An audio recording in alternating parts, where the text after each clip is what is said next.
Our New Testament lesson this morning, familiar words, taken from the Gospel of Matthew. Each one of the four Gospels has its own report of the resurrection of Jesus. My favorite is the Gospel of Matthew because it's brief but very straightforward. So the Gospel of Matthew, chapter 28, reading verses 1 through 10. After the Sabbath, now as you all know, the Sabbath in the Jerusalem faith is from Friday sundown until Saturday sundown. So this now we're on Sunday morning. After the Sabbath, as the first day of the week was dawning, Mary Magdalene and the other Mary went to see the tomb of Jesus. And suddenly there was a great earthquake, for the angel of the Lord, descending from heaven, came and rolled back the stone and sat on it. His appearance was like lightning, his clothing white as snow. For fear of him, of the angel, the guards shook and became like dead men. They passed out. But the angel said to the women, "Do not be afraid, for I know you are looking for Jesus, who was crucified. He is not here, for he has been raised, as he said. Come, see the place where he lay. And then go quickly and tell his disciples he has been raised from the dead. Indeed, he is going ahead of you to Galilee, and there you will see him." This is my message for you. So they left the tomb quickly, with fear and great joy, and they ran to tell his disciples. Suddenly, Jesus met them and said, "Greetings." And they came to him and took hold of his feet, and they worshipped him. And then Jesus said to them, "Don't be afraid. Go and tell my brothers to go to Galilee. There they will see me." The word of the Lord. Thanks be. Let's pray.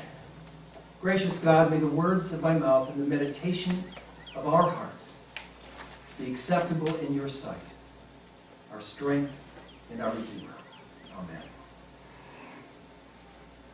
So, watching Tiger Woods last Sunday afternoon reminded me of a golf story that I heard years ago. It's an old story. If you've heard it, just smile and nod like it's brand new to you.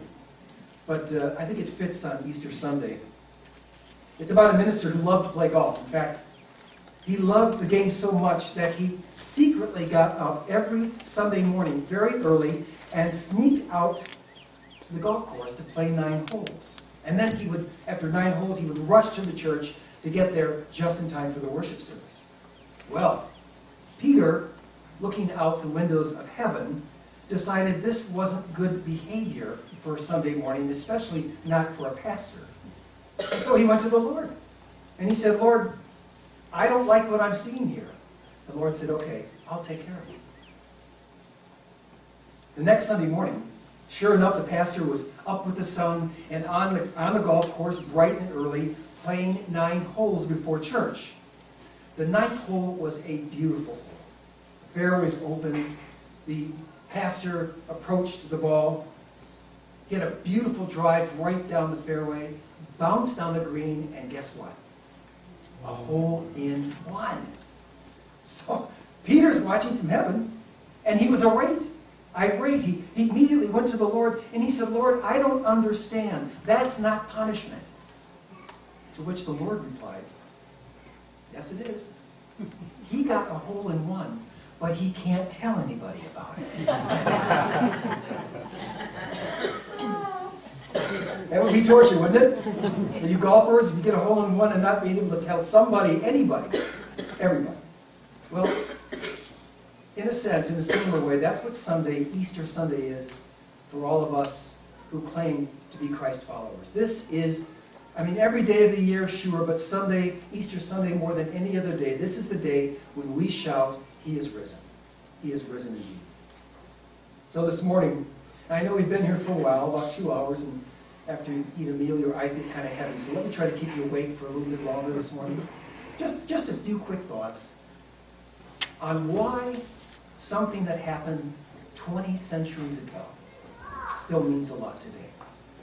First, the resurrection of Jesus matters today because our faith in the living Lord gives us a new purpose. Now let's just go back to Matthew's gospel for a moment, those 10 verses. The angel said to the woman, "Go and tell." And then just a few moments later, Jesus said the same thing to these women, "Go and tell." In fact, because we have given our lives to Christ, that is a purpose that we have in our lives. It's part of our job description, so to speak, as Christ followers, to share the gospel, the good news, with other people. In fact, just a few days after the resurrection, Jesus met with the disciples and gave them what we now know as the Great Commission. Go into all the world and make disciples, baptizing and teaching them.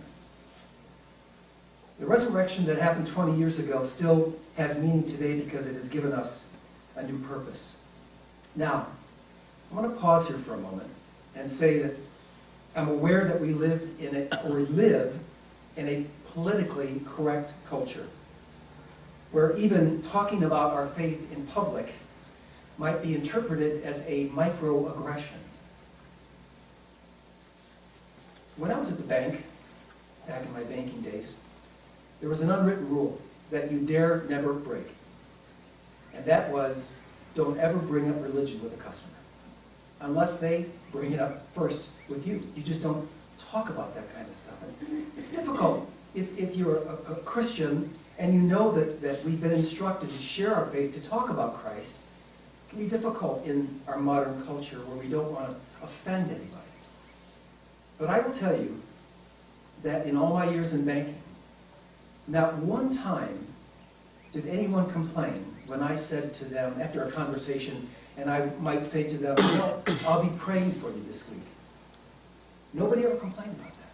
Or if in a conversation, I would say, this is an area in my life where my Christian faith has been helpful to me. Never heard anybody get offended by that. We are called to be ambassadors for Christ, to have a good word to say for Jesus, lovingly, compassionately, with kindness, with deference, but to have something good to say about Jesus. So, I've debated all week whether to talk about this. Now I have to, since I just mentioned it. This past week, something happened that really as you all know, and I'm a news freak, so I love watching the news, but you all know that we now have a candidate running for president who's an openly gay man, Mayor Pete.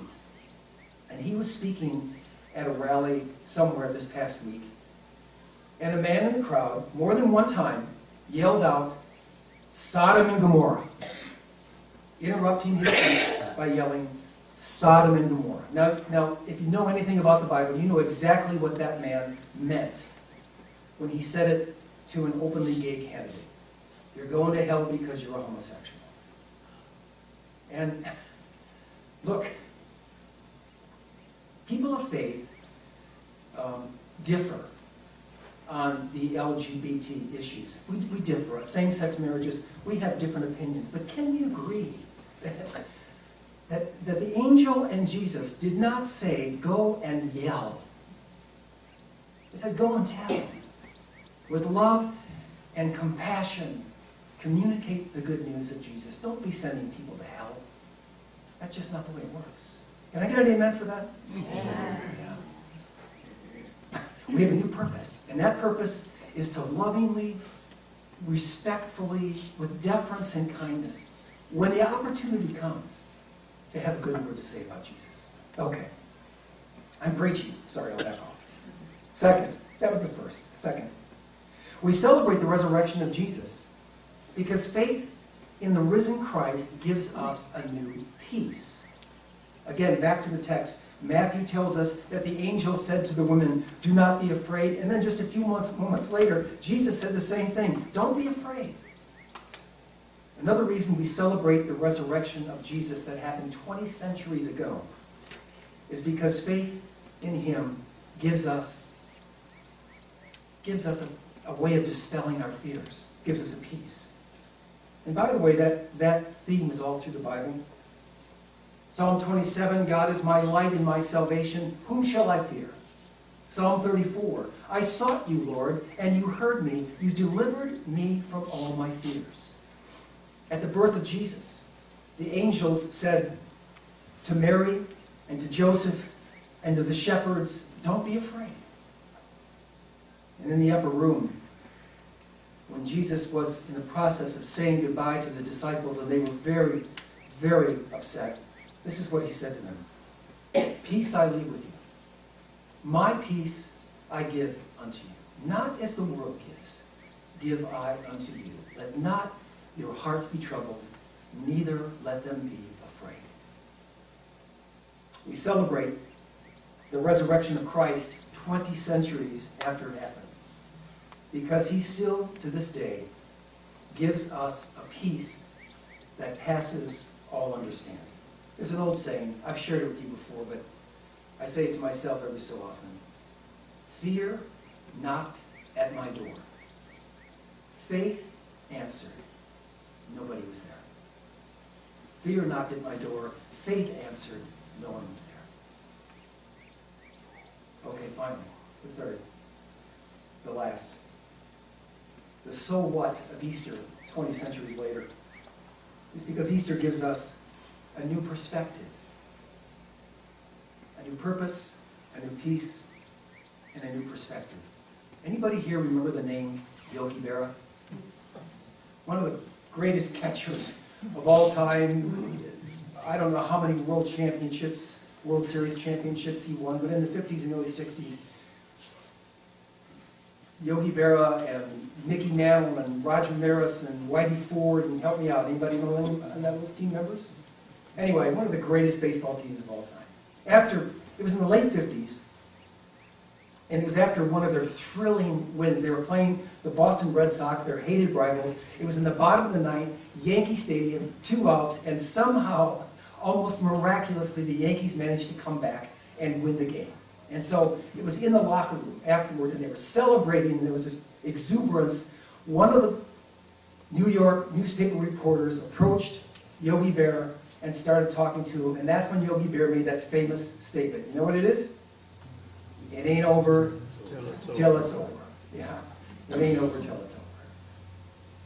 And I've thought a lot about that statement this past week.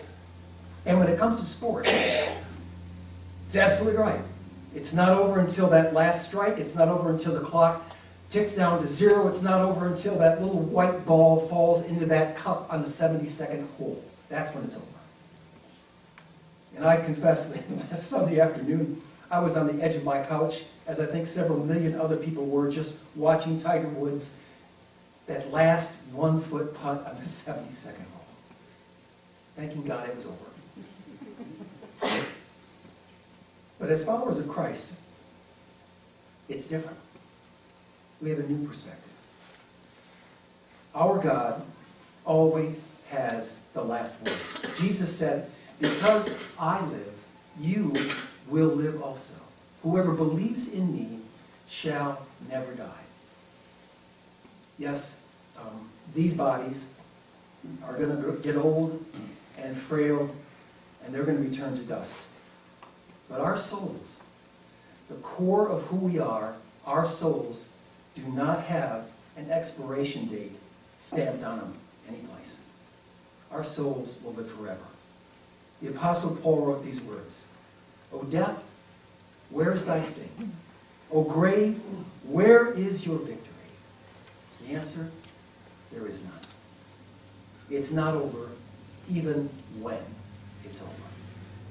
The resurrection of Jesus is relevant today, 20 centuries later, because the living Christ gives us a new purpose, a new peace, and a new perspective.